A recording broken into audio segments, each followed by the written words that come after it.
औज़ु बिल्लाहि मिनश्शैतानिर्रजीम बिस्मिल्लाहिर्रहमानिर्रहीम। आज का जो मौजू है जहाद फिन नफ्स का असली तरीका कुरान से। क्या है आज का मौजू? आज का मौजू है जहाद फिन नफ्स का असली तरीका कुरान से। समझ गए होंगे, लेकिन इससे पहले कुछ थोड़ी सी बातें मैं अपनी बता रहा हूँ आपको। यानी मेरे 5 तो बेटे हैं और 2 बेटियाँ हैं, और अल्लाह का फजल है कि पूरा कोर्स मेरे 5 बेटे जानते हैं, और मेरी बेटी अल्लाह रखे भी पूरा कोर्स जानती है। सिलसिले चिश्तिया के 14 के 14 सलूक मेरे इन बच्चों के सीने में मौजूद हैं। यानी सिलसिले चिश्तिया के 14 के 14 सलूक मेरे इन बच्चों के सीने में मौजूद हैं। दूसरी बात यह है, बड़ा लड़का जो शाकिर है वो सज्जादा है, और दूसरा जो है जाकिर बहुत काबिल बहुत होशियार है, उसे भी खलीफा बना दिया है मैंने। और तीसरा जो ताहिर है उसे भी खलीफा बना दिया है मैंने। और चौथा जो जमाल है उसे भी खलीफा बना दिया है। और 5वां जो हारून है उसे भी खलीफा बना दिया है। और मेरी बेटी अल्लाह रखी वो भी सिलसिला चिश्तिया के 14 सलूक पूरे जानती है, और ये इन सलूकों को करते भी हैं। मैंने जो ये कहा कि मेरी औलाद इस काबिल नहीं, तो उसका मतलब ये नहीं है कि वो औलाद काबिल नहीं, बल्कि मैं ये नहीं चाहता कि मेरी औलाद उलझे इन मामलों में। मैं तो चाहता हूँ जैसे कुरान पाक में अल्लाह का हुक्म है, जैसे रसूलुल्लाह की तालीम है, नेक नेती से चाहे मजदूरी करो, चाहे मेहनत करो, चाहे ख़ास तरीके की तिजारत करो, जायज़ तरीके से खाओ और कमाओ। ऐसा ना हो कि तुम पीर बन के बैठ जाओ और तुम्हारे अंदर भी वो बात हो जाए, यानी मेरी औलाद के अंदर भी वो बात हो जाए कि हुब्बे जा आ जाए कि सब हमें बड़ा समझें। और वो तरह तरह से जैसे आज लोग पीरी मुरीदी की लाइन चला के कमा रहे हैं, और जैसे लोग अपनी औलाद को सामने ला रहे हैं, मैं नहीं चाहता। तो मेरा मतलब जो है वो ये है कि मैंने जो कहा कि भाई मेरे बच्चे इस काबिल नहीं हैं। अच्छा, जो मैंने खलीफा बनाए उनको तो अभी पूरी तालीम भी नहीं है। यानी जिनका मैंने नाम लिया, जिन्हें मैंने खलीफा बताए, उनमें मैंने किसी को चेक करा, जिसे बताया तो भूल गया, किसी को चेक करा तो उसे अपने दुनियादारी और पीरी मुर्दी करने से फुर्सत नहीं है, और कुछ है जो सीख रहे हैं। मैंने जो ये कहा कि जो भी मैंने सिलसिले चिश्तिया के ज़िक्र शगल के तरीक़े आपको बताए, तो मैंने कहा भाई यहाँ तक तो मेरी कैसेट ही काफ़ी आपके लिए। भाई जैसे पासनफाज बताया, मरकबा बताया, नसीरा बताया, महमूदा बताया, शगल कुल्ली बताया, शगल मैयत बताया, यहीं तक तो बताया, और माहौलियात भी बताने को बाकी है। अभी तो मुशाहिदा, मायना और बहुत बातें बाकी हैं जो मैंने अभी अलावा अपनी औलाद के नहीं बताए। अच्छा, उसकी वजह ये थी कि मेरी औलाद में वो सलाहियत अल्लाह ने दी है कि वो जो राज़ इलाही हैं मैं उन्हें बताऊं और वो समझते हैं। किस्सा मुख्तसर, मैं नहीं चाहता कि मेरी औलाद उस चक्कर में पड़े कि वो पीर बने और पीर बन के दुनिया को ठगें और हुब्बे जा उनके अंदर आ जा। तो भाई मेरे कहना मतलब ये है कि मेरा औलाद से कहना ये है कि भैया चाहे मेहनत करो, चाहे मजदूरी करो, पाक कमाई खाओ, और अगर कोई बुरी आदत कोई से में हो तो उससे लड़ो। अल्लाह का फरमान उन्हें सुना दिया कि इंसान के लिए कुछ भी नहीं है, अगर है तो उसकी कोशिश है। तो मैं आपको ये बताना चाहता हूँ, ये खलीफा तो मैंने इसलिए बना दिए और लिख के भी दे दिया कि ये मेरी तरह वो जो मेरे खलीफा हैं ना, कल को कहने लगे आओ पहले हमसे ट्रेनिंग लो और हम तुम्हें खलीफा बनाएंगे, और फिर अपना रुतबा मेरी औलाद से बड़ा बताने लगे। इसलिए मैंने ये इंतज़ाम करा, क्योंकि ये बात मेरे सामने आ गई थी। मेरे वो खलीफा जिनका ऐलान मैंने खुद ही किया, मेरे बाबा ने एक आदमी को खलीफा बनाया था, होते तफरीयाब खान रजवाने वाले, बड़े खलीफा। उसके बाद जितने भी खलीफा बनाए मैंने बनाए, और जितने खलीफा बनाए वो सब मेरे सामने ताल ठोक के आ गए। कोई उरस करने लगा, कोई मुरीद करने लगा, मेरा तो मामला ही भूल गए। और भी इनका पता नहीं ये जो नए खलीफा ये क्या करेंगे। तो आज का जो मौजू है वो है जहाद फिन नफ्स का असली तरीका कुरान से हदीस से। क्या है जहाद फिन नफ्स का असली तरीका कुरान से और हदीस से। इसलिए पहले मैं आपको ये बताना चाहता हूँ कि जिस बात के लिए मैं तुम्हें यहाँ बुला रहा हूँ वो बात तो मेरी औलाद ही जानती है।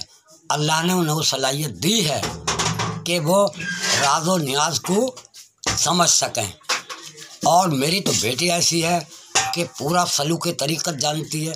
अल्लाह रखी। खैर, इस बात को यहाँ ख़त्म करो। अब मैं आपको ये बताना चाहता हूँ कि जहाद फिन नफ्स का तरीक़ा कुरान हदीस से। तो सुनो,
तो मेरे कहने का बात यह है कि आप सुन रहे हैं, अल्लाह ताला इरशाद फरमा रहा है, इन्ना फतहना लका फतहम मुबीना ले यगफिर लकल्लाहु मा तक़द्दम मिन ज़म्बिका व ताख़रा। तो ये उन लोगों के लिए फरमा रहा है जो रसूलुल्लाह के हाथ में बैत फिन नफ्स कर रहे हैं और उन्हीं की अगली पिछली ख़ताएँ माफ़ हो रही हैं। उसकी दलील मैं तुम्हें कल कैसेट में सुना चुका हूँ भाई, उसकी दलील मैं कैसेट में तुम्हें सुना चुका हूँ। अब आगे सुनिए। अब इसमें अल्लाह ताला इरशाद फरमाता है कि मुसलमानों के दिलों में, यानी उन लोगों के दिलों में जो आपसे बैत फिन नफ्स करा, उनके दिल में तहम्मुल पैदा हुआ। दूसरी बशारत इसमें यह हो रही है कि अल्लाह ताला उन्हें ऐसी जन्नत में दाखिल करेगा जिनके नीचे नहरें जाती होंगी। तिबारा अल्लाह ताला फरमाता है, अब सुनिए, उन लोगों का जिक्र आवेगा जिन्होंने उस वक्त अल्लाह रसूल पे सुए ज़नी की थी। और आप सुनिए,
तो ये जो शान नज़ूल है ये उस वक्त का है जब आप खैबर से वापस आए।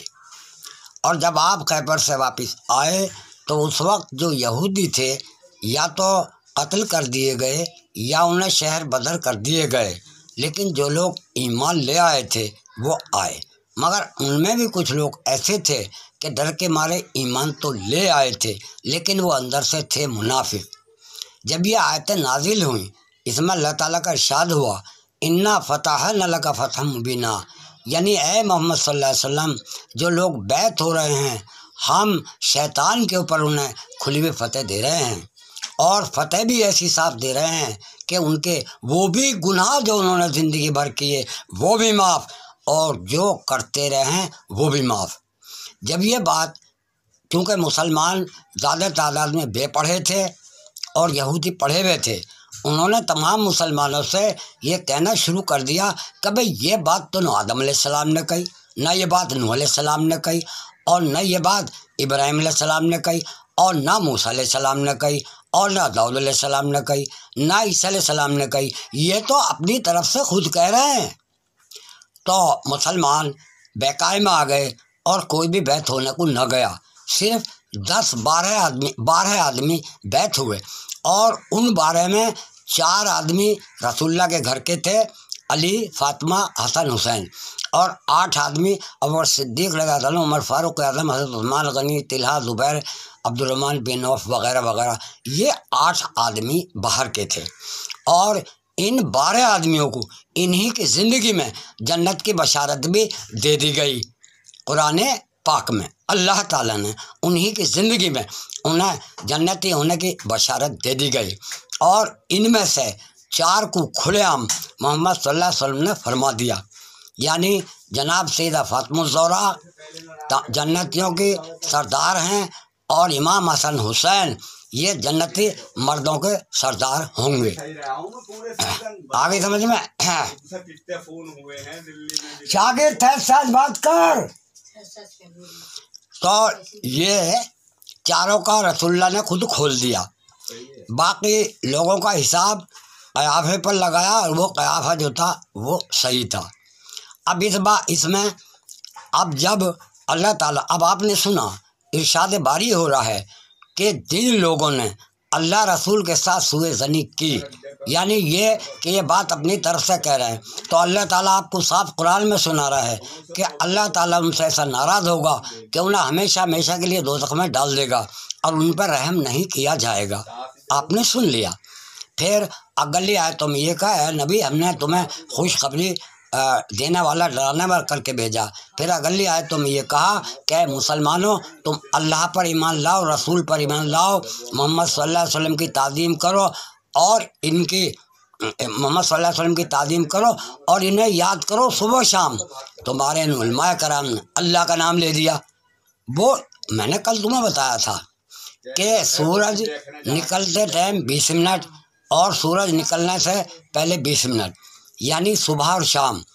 अल्लाह ताला नहीं चाहता कि आपकी मुशरिकों में मशाबत हो, इसलिए मस्जिदों में ऐलान होता है, सुबह को आप सुनते हैं, तो वो वक्त भी आपका इबादत से खाली न जाने दिया। अब वो वक्त 20-20 मिनट दोनों के वो अल्लाह ने ये रखे कि आप मोहम्मद सल्लल्लाहु अलैहि वसल्लम का जिक्र करें, उन्हें दरूद पढ़ें, उन्हें सलाम पढ़ें या उनकी नसीहतें उस वक्त में लोगों को सुनाएं। आपको महरूम नहीं रखा। लेकिन जिन लोगों को मोहम्मद सल्लल्लाहु अलैहि वसल्लम से कदूरत थी और उनकी आल से कदूरत थी और उनके असाब से कदूरत थी, उन्हें बाद में मौका मिल गया और उन्होंने तरह तरह से जड़ें काटी और हम सारे मुसलमानों ने मिल के उन्हीं का साथ दिया। किसका? जो मोहम्मद सल्लल्लाहु अलैहि वसल्लम के और उनकी आल के और उनके असाब के मुखालिफ थे। आपकी समझ में आ गया होगा। फिर अगली आयत में अल्लाह ताला ने साफ खोल दिया, इन्नल लज़ीना युबाउना का, यानी जो लोग आपके हाथ में बैत हो रहे हैं, इन्नमा युबायउनल्लाह, वो तो अल्लाह के हाथ में बैत हो रहे हैं, यदुल्लाह फौका ऐदिहिम, और आपके हाथों पर हाथ अल्लाह का है। और फिर बैत के जो अहद किया है उसे तोड़ेगा, उसका बवाल उसे पड़ेगा, और जो उसे पूरा करेगा वो अजर अजीम होगा। कायदा ये है, आपने पढ़ा ला इलाहा इल्लल्लाह मुहम्मद रसूलुल्लाह, आप दाखिल इस्लाम हो गए। आपने कुछ भी किया, आपका इस्लाम नहीं टूटा। लेकिन आपने अगर ये कह दिया कि मैं अल्लाह रसूल को नहीं मानता, तो आप इस्लाम से खारिज हो गए। इसी कायदे से जिसके हाथ पर आप बैठ हुए, आपने कुछ भी किया, आपकी मुरीदी नहीं टूटी। अगर आपने एक बार भी कह दिया मैं इस अपना पीर नहीं मानता, तो मुरीदी टूट गई। उसके लिए अल्लाह ताला का इरशाद हो रहा है कि बैत में जो अहद किया है, जो उस अहद पर कायम रहेगा, तो अल्लाह उसे अजर अजीम देगा। और जो उस बैत को तोड़ेगा, जो कुरान में अल्लाह फरमा रहा, वो अपनी जान पे बवाल आप देगा। चाहे लोगों, या तो किसी के बैत मत हो, अगर बैत हो गए हो तो बैत मत तोड़ो। आपके लिए रास्ता खुला हुआ है। आप किसी से भी तालिब हो सकते हैं, अपने पीर से इजाज़त लेके और तालीम ले सकते हैं। ये मेरे कहने का मतलब था। आप सुनिए, जहाद फिन नफ्स का असली तरीका, यानी जहाद फिन नफ्स के मायने हैं। अल्लाह ताला कुरान पाक में इरशाद फरमाता है, नफ्सों मा सव्वाहा, यानी डाल दी नफ्सों में बुराई और भलाई। अरे भाई, वो जो बुराई भलाई डाली गई, वो तुम्हारे इम्तहान के लिए डाली गई, वो तुम्हारी जहद करने के लिए डाली गई, वो जहाद करने के लिए डाली गई। जहाद फिर नफ्स का मतलब है नफसानी ख्वाहिशात से लड़ना, यहाँ तक लड़ना कि उन्हें बिल्कुल ख़त्म कर देना, ये मतलब है। तो उसके लिए अब जब उसके लिए लोगों ने तरीक़े रखे हैं, तज़किए नफ्स कराते हैं, तस्वीर अलग कराते हैं, ये बात तो नहीं है। अब सुनिए दूसरी बात। अब बहुत से लोग हैं, सबको नहीं कह रहा मैं, बहुत से लोग हैं जो किताबी पीर बन गए हैं, बुजुर्गों की किताबों में लिखा और देख लिया। उसमें क्या है, वो बयान करते हैं कि 10 लताइफ हैं, 10 लताइफ हैं, 10 में 5 लताइफ तो इस दुनिया फ़ानी के हैं और 5 लताइफ आलम अम्र के हैं, यानी आखरत के। वो 5 लताइफ क्या हैं?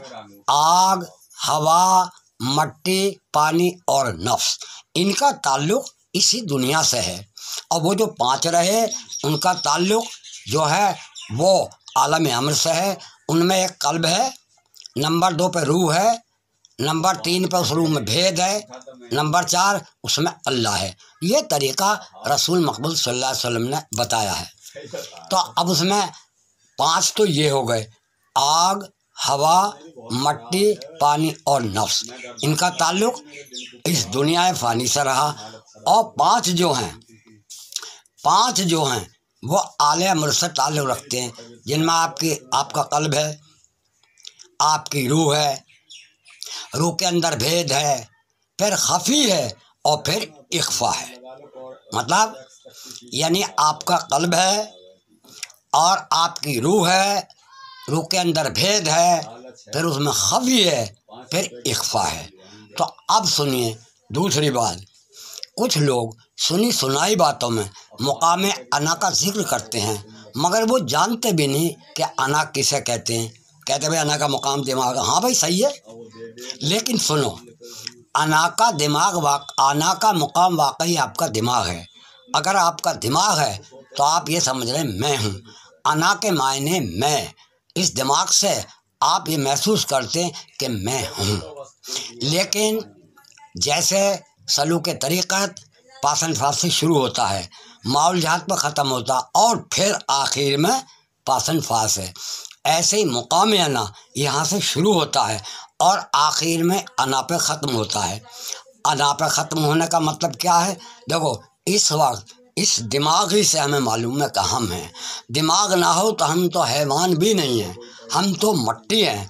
तो इस दिमाग से हम महसूस करते हैं सब मैं हूँ, मैं हूँ, मैं हूँ, मैं हूँ। अब क्या फ़र्क है? हम ये महसूस करते हैं इस वक्त कि मैं भी हूँ और भी हैं। खूब गौर से सुन लो, हम सब इस टाइम मुकाम अना में है और हम सब ये महसूस करते हैं कि मैं हूँ, मगर हम साथ में ये सोचते हैं मैं भी हूँ और भी हैं। लेकिन मुकाम अना का जो आखिरी मुकाम है वो ये है कि मैं ही मैं हूँ और कोई नहीं है। मैं हूँ और ना कोई, मैं हूँ तू को मिले न ढोई। अव्वल मैं हूँ, आखिर मैं हूँ, दाएं बाएं हर तरफ मैं हूँ, आगे मैं। मतलब ये है अव्वल मैं हूँ, आखिर मैं हूँ, ज़ाहिर मैं हूँ, बातिन मैं हूँ। तो भाई जब आपको मुकाम अना वो मिल जाएगा तो आपकी निगामत एक आप ही रह जाएंगे, आपके अलावा कोई भी नहीं रहेगा। आप कहेंगे इन्नी अनल्लाह, मैं ही अल्लाह हूँ।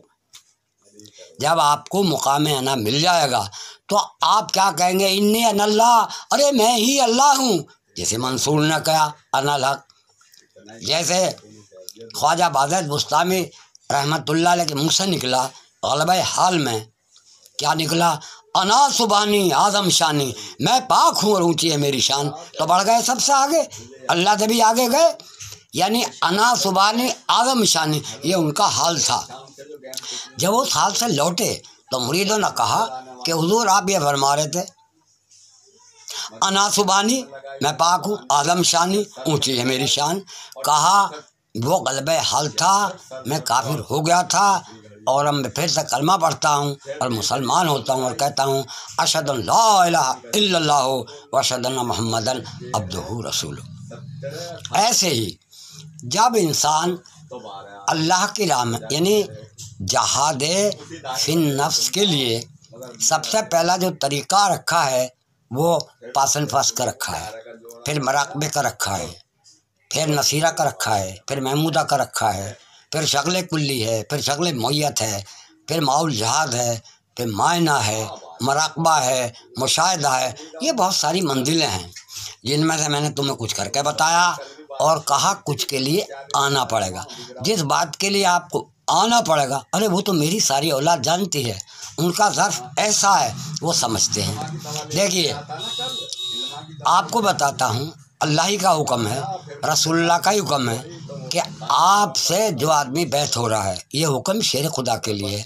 कम से कम ये तो देख लो कि वो आपको हकीकत में सच मान भी रहा है या नहीं।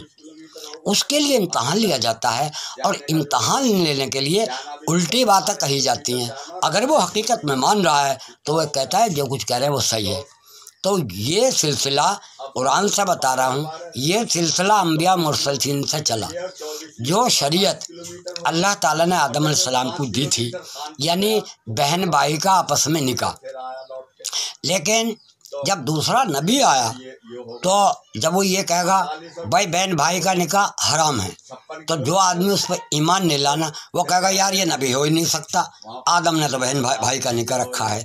तो अल्लाह ताला खुद ही आने वाले नबी से कह रहा है कि तू वो मत कह, उसका उल्टा कह, कम से कम तू ये देख ले ये तुझे नबी मान भी रहे हैं या नहीं। तो जिन्हें ईमान लाना था वो नूह अलैहिस्सलाम पे ईमान लाए और जिन्हें लाना नहीं था उन्होंने कहा ये तो आदम के खिलाफ कह रहे। अब ये सिलसिला इब्राहिम खलीलुल्लाह तक आ गया। तो इब्राहिम खलीलुल्लाह से ये कहा कि भाई ये तो देखो कि जो तुम पर ईमान लाया है वो तुम्हें मान भी रहा है या नहीं। तो अल्लाह ने उल्टा कहलवाया। उल्टा क्या कहलवाया? 4 निकाह कर सकते हैं आप, और जो भी कानून बताए। सुनने वालों ने कहा यार ये तो बात बिल्कुल नूह अलैहिस्सलाम के खिलाफ है, ये तो नबी हो ही नहीं सकता।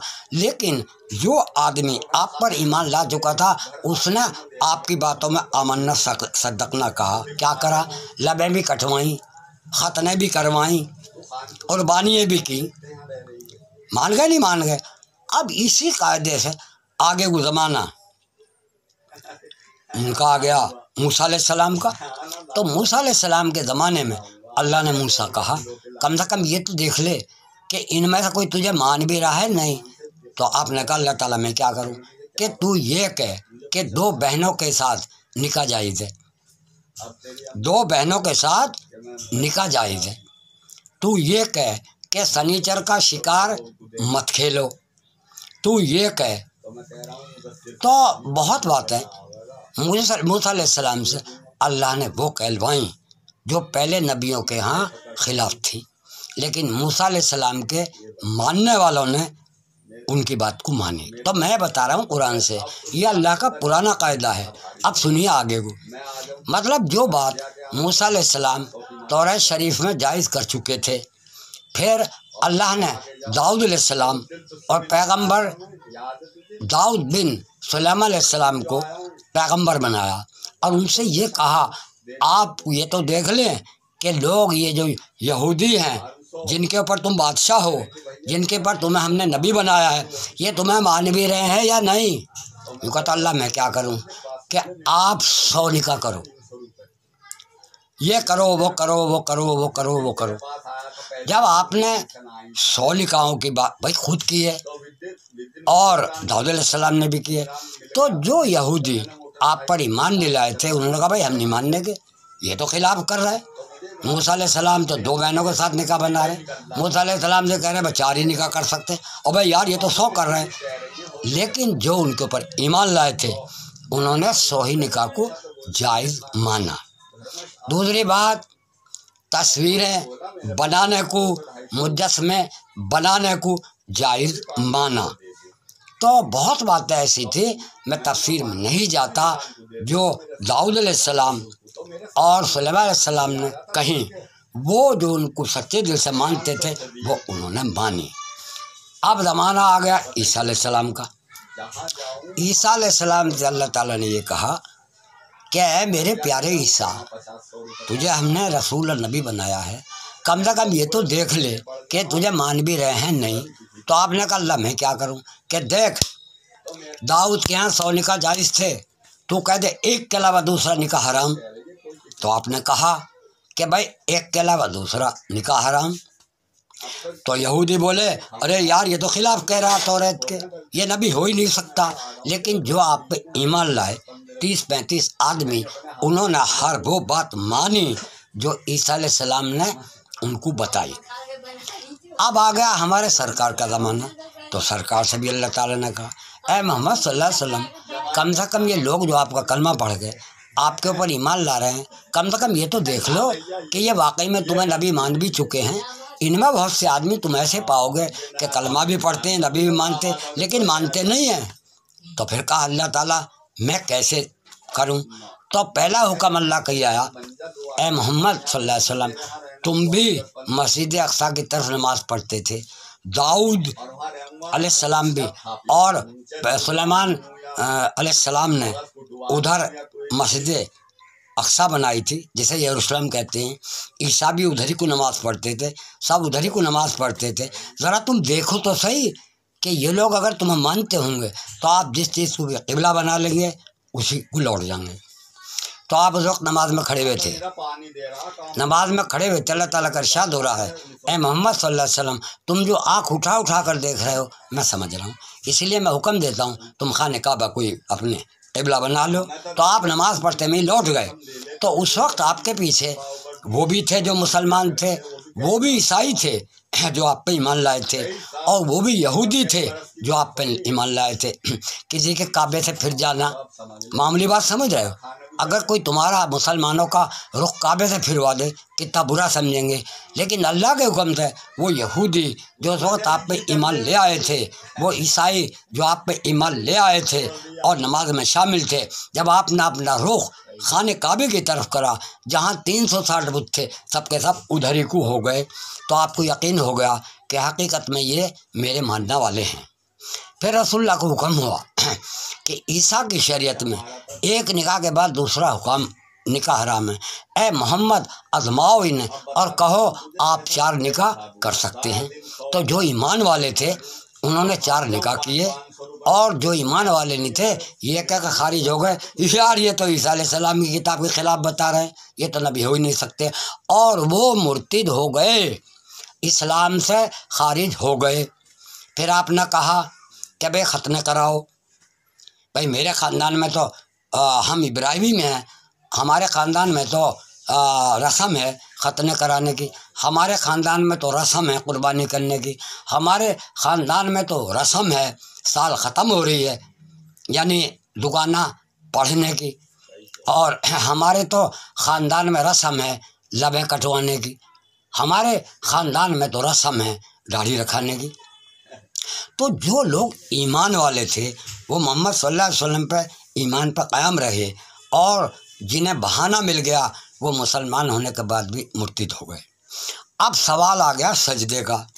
जब से दुनिया बनी, जिस किसी कौम ने सजदा किया, जिस नबी ने सजदा किया, बाकायदा दाम से ज़मीन में और लेट का सजदा होता था, यानी धड़ ऊंचा करके कोई नबी सजदा नहीं कर सकता था, और ना किसी नबी की उम्मत करती थी, और ना किसी नबी, और जितने मज़हब वाले लोग हैं वो लेट कर ही सजदा करते हैं चाहे उल्टे लटक जा। लेकिन मोहम्मद सल्लल्लाहु अलैहि वसल्लम को हुक्म दिया गया कि आप सजदे में धड़ ऊपर उठाएं। तो जो ईमान वाले थे उन्होंने नमाज में अपना धड़ ऊपर उठाया, और जिन्हें खारिज होना था ये कह के खारिज हो गए, अरे यार ये तो गंदी चीज़ों के ऊपर करा रहे हैं, और वो लोग कलमा पढ़ने के बाद भी रसूलुल्लाह से मुर्तिद हो गए, यानी दीन इस्लाम से फिर गए।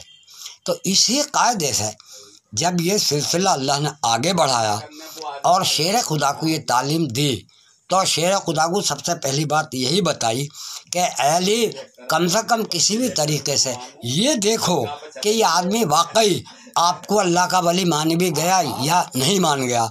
अब ये बातें राज की हैं, ये तुमसे नहीं कहूँगा।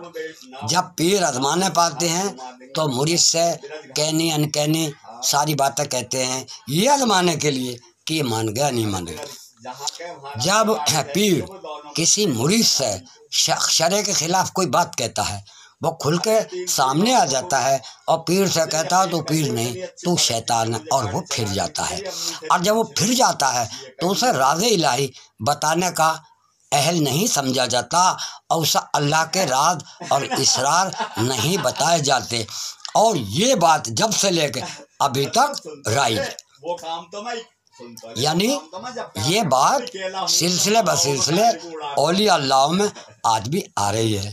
ख्वाजा साहब ने भी अपने मुरीदों को आजमाया, निज़ामुद्दीन औलिया ने भी अपने ख़ास मुरीदों को, जो पक्का निकला उसे खलीफा आज़म बना के आगे बढ़ा दिया। मेरा ख्याल ये है कि मुझे ज़्यादा समझाने की ज़रूरत नहीं है, आपकी समझ में आ गया होगा। अब मैंने कहा था कि नफ्स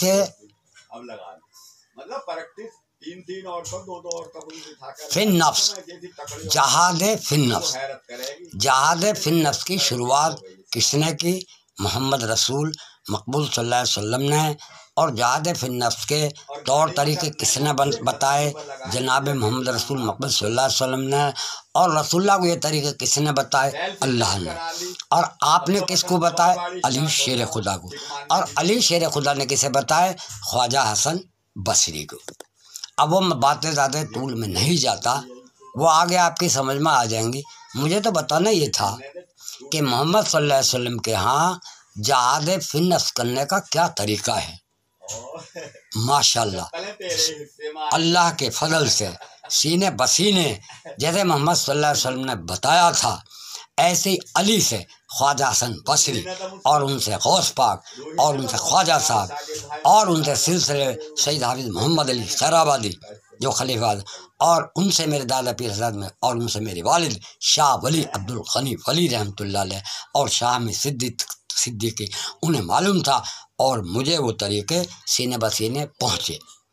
अब जब आप लोग मेरे पास आएंगे तो मैं भी आपको ये देखूंगा क्या आप मुझे सच्चे दिल से मानते भी हैं या नहीं। अल्लाह अल्लाह खैर सल्लाह। और कुरान पाक में जहाद फिन नफ्स के तरीके हैं। अल्लाह ताला पहला तरीका आपको बताता है, हमने अब से पहले जो उम्मत आई थी उन पर रोज़े फ़र्ज किए ताकि तुम भी मुत्तकी बन जाओ। अब रोज़े रखने का तरीका मूसा के यहाँ और तरह का था। अल्लाह ताला ने कुरान पाक में मोहम्मद सल्लल्लाहु अलैहि वसल्लम को तरीका रोज़े का और तरह से बताया। यहूदिया के यहाँ तौरात शरीफ में है, जब आपने शाम को रोज़ा अफ्तार लिया और तो आप अब कुछ भी नहीं खाएंगे रोज़ा अफ्तारने के बाद उस वक्त तक जब तक रोज़े के अफ्तार का टाइम ना आए। तो अल्लाह ने फरमाया आप सहरी तक खा सकते हैं, कुछ भी काम कर सकते हैं, अपनी बीवियों से वास्ता भी रख सकते हैं और नहा धो के बेसौमे गदिन नवायत मिन शार रमज़ान रोज़े की नीयत बांध लेते हैं। इस बात को यहूदियों ने बुरा समझा, हिंदू भी बुरा समझते हैं, ईसाई बुरा समझते हैं, लेकिन हम ईमान वाले सहरी खाते हैं और रोज़ा रखते हैं। तो तरीका तो बदल दिया मगर ईमान वालों ने वो बात मानी। ये जहाद फिन नफ्स का पहला तरीका था। और मुझे टाइम मिलेगा तो कुरान पाक की आयतें पढ़ के तर्जुमे सुना के जहाद फिन नफ्स में जो तरीके सिखाए जाते हैं अल्लाह के कुरान पाक की आयतों से सुना दूंगा और रसूलुल्लाह की आयत हदीसों से सुना दूंगा। और ये तस्दीक आप दो आदमियों से करते रहना, जिनमें एक मोहम्मद अली मिर्ज़ा हैं, उन्होंने बड़ी मेहनत करी है हदीसों में और वो जानते हैं, वो तुम्हें बता देंगे कि रऊफ़ ने जो कुछ कहा वो सच कहा। दूसरे आप डॉक्टर इसरारुल हक की कैसेटें देखना, उन कैसेटों में भी असली हदीसों का बयान किया है उन्होंने। मैं ये नहीं कहता भाई देखो सुनो कुरान पाक की आयतें, जब मैंने कुरान पाक की आयतें इकट्ठी करी सफ़े नंबर रुकू नंबर आयत नंबर लिखे रखे हैं मेरे पास, मगर आज ऐसा मोहताज हो गया आँखों से कि भैया मैं तो देख भी नहीं सकता। भाई मैं इतना मजबूर हो गया कि मैं तो देख भी नहीं सकता, इसलिए जो आयतें मुझे याद है मैं पढ़ के सुना देता हूँ। किसी को यकीन आ रहा तो ठीक है, नहीं तो भाई मौलवी से पूछ लो। तो भैया अब दूसरी कैसेट भरूँगा मैं। अब मैं बता रहा हूँ, मैं नाचिज़ अब्दुल रऊफ़ बिन अब्दुल गनी वली बिन नियाज़ बेगम सज्जादा नशीन अमरपुर जिला बुलंदशहर उत्तर प्रदेश भारत। मेरे पास पते दोनों हैं, इसका भी फ़ोन नंबर है जिस पर मैं कैसेटें सुना रहा हूँ।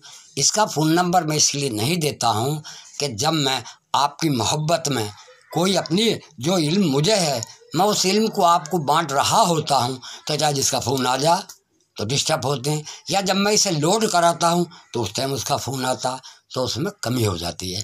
तो इसलिए मेरा जो निजी फ़ोन है सादा जिसमें वर्कशॉप वगैरह नहीं है उसी के फ़ोन नंबर देता हूँ। और वो फ़ोन नंबर क्या है 96 75 80 49 93। इसे याद रखो और मुझसे रब्ता कायम करो। और जिस बात का शिकवा है वो मुझसे उसकी सफाई कर लो।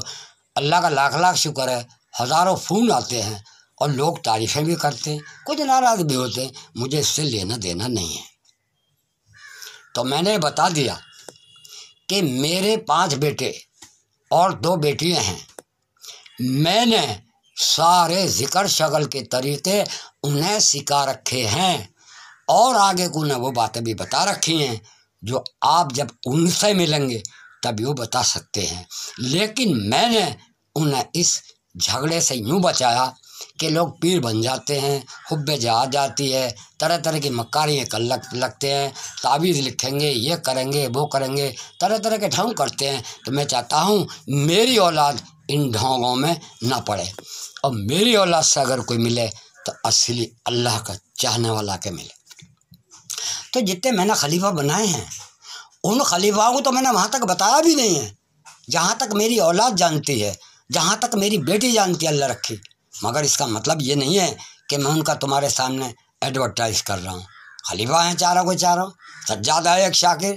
मगर मेरा कहना ये है भैया खाओ, मेहनत करके खाओ, जायज़ तक खाओ। मैं ये नहीं कह रहा कि मेरी औलाद पारसा है। अरे भाई अगर मेरी बात मानेंगे तो फ़ायदा उठाएंगे, मगर मैं नहीं चाहता कि आजकल के पीर ये बने पाँचों। इसलिए मैंने कह दिया कि भैया मेरी औलाद इस काबिल नहीं है कि वो फरेब करे, वो मक्कारी करे। मेरी औलाद तो सीधी सादी है, जैसी अंदर से ऐसी बाहर से। वो मा अलैना इल्लल बलाग। अस्सलाम वालेकुम।